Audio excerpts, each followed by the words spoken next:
শব্দ ব্যবহার করি, ক্লেপ্টোক্রেসি, চোরতন্ত্রে পৌঁছেছে চামচাপুচিবাদ কিভাবে।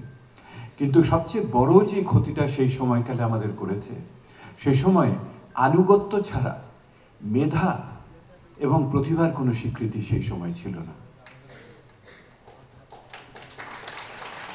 একমাত্র চাটুকার এবং অনুগত ব্যক্তিরা রাষ্ট্র, সরকার, সমাজের বিভিন্ন পদ, পেশাজীবীদের সংস্থা দখল করে রাখত এবং মেধা এবং তাদের যে বিদ্যা তার কোনো স্বীকৃতি ছিল না। একটি জাতিকে পিছনে আটকে রাখার মতো এর চেয়ে বড় অপরাধ আর কিছু হতে পারে না। এই রকম একটি মেধা এবং বিদ্যার অস্বীকৃতির জায়গা হয়ে উঠেছিল বাংলাদেশ সুপ্রিম কোর্ট। আপনারা কতদূর জানেন আমি জানি না, বাংলাদেশ সুপ্রিম কোর্টের যে হাইকোর্ট ডিভিশনে আছে, বিগত সময়কালে সবচেয়ে মেধাবী একজন বিচারপতি যদি কেউ থেকে থাকেন, সেটা হলেন জাস্টিস রিফাত আহমেদ সেই সময় ছিল। এবং আপনারা শুনে আশ্চর্য হয়ে যাবেন যে প্রতিবার অন্তত honourable chief justice 3 times, if not more, 5 times ওনাকে ওনার পদোন্নতিকে আটকে রেখে ওনার যারা জুনিয়র ছিল তাদের পদোন্নতি দেওয়া হয়েছে অন্তত 5 বার। এত বড় অন্যায় বিচার ব্যবস্থার ভিতরে আমার জীবনকালে আমি এতভাবে দেখি নাই। কিন্তু ইতিহাস কিভাবে এটাকে ঠিক করে এইটা লক্ষ্য করে দেখেন।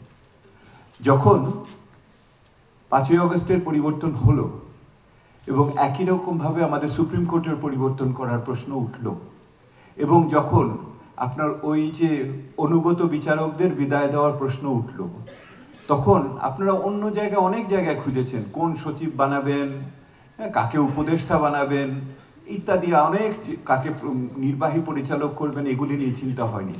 একটি জায়গায় ইতিহাস কোনো আলোচনার প্রয়োজন বোধ করতে দেয়নি আমাদের, সেটা হলো একজন প্রধান বিচারপতিকে নিযুক্ত করার ক্ষেত্রে।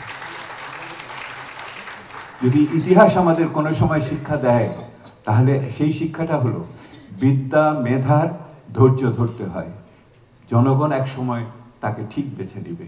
আমাদের সৌভাগ্য আজকে আমাদের সাথে আছেন বাংলাদেশের মাননীয় প্রধান বিচারপতি সৈয়দ রিফাত আহমেদ। অনারেবল, এই মুহূর্তে আমরা এক ধ্বংসস্তূপের উপর দাঁড়িয়ে আছি। বিগত বছরগুলোতে বিচার প্রক্রিয়ায় আমাদের বিচারবোধ ও ন্যায় বিচারের মূল্যবোধকে বিনষ্ট ও বিকৃত করা হয়েছে। সততার বদলে সততা, অধিকারের বদলে বঞ্চনা, বিচারের বদলে নিপীড়ন, আশ্রয়ের বদলে নির্যাতনকে স্বাভাবিক ব্যাপারে পরিণত করা হয়েছে। অথচ এরকম সমাজ ও রাষ্ট্র আমরা চাইনি। এই ধ্বংসস্তূপে দাঁড়িয়েই আমাদেরকে নতুন করে যাত্রা শুরু করতে হবে। আমি উপরে যে মূল্যবোধের বিনাশ, বিকৃতি ও দূষণের কথা উল্লেখ করেছি, সেগুলো আমাদের আবার পুনঃপ্রতিষ্ঠা করতে হবে। এই চ্যালেঞ্জ অনেক বড়।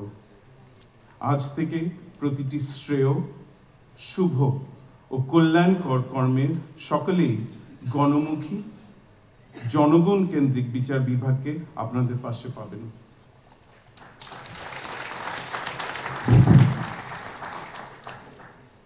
আমরা সকলেই অবগত আছি যে দেশের এই ক্রান্তি লগ্নের ভগ্নদশা থেকে বিচার বিভাগও মুক্ত নয়। তবে এই পর্যায়ে আমি দ্ব্যর্থহীন কণ্ঠে আপনাদেরকে আশ্বস্ত করতে চাইছি যে এই পরিস্থিতি থেকে উত্তরণ কল্পে বিচার বিভাগ কিন্তু কিছু প্রাতিষ্ঠানিক সংস্কারের বলিষ্ঠ পদক্ষেপ নিয়ে ইতিমধ্যে এক নতুন যাত্রা শুরু করেছে।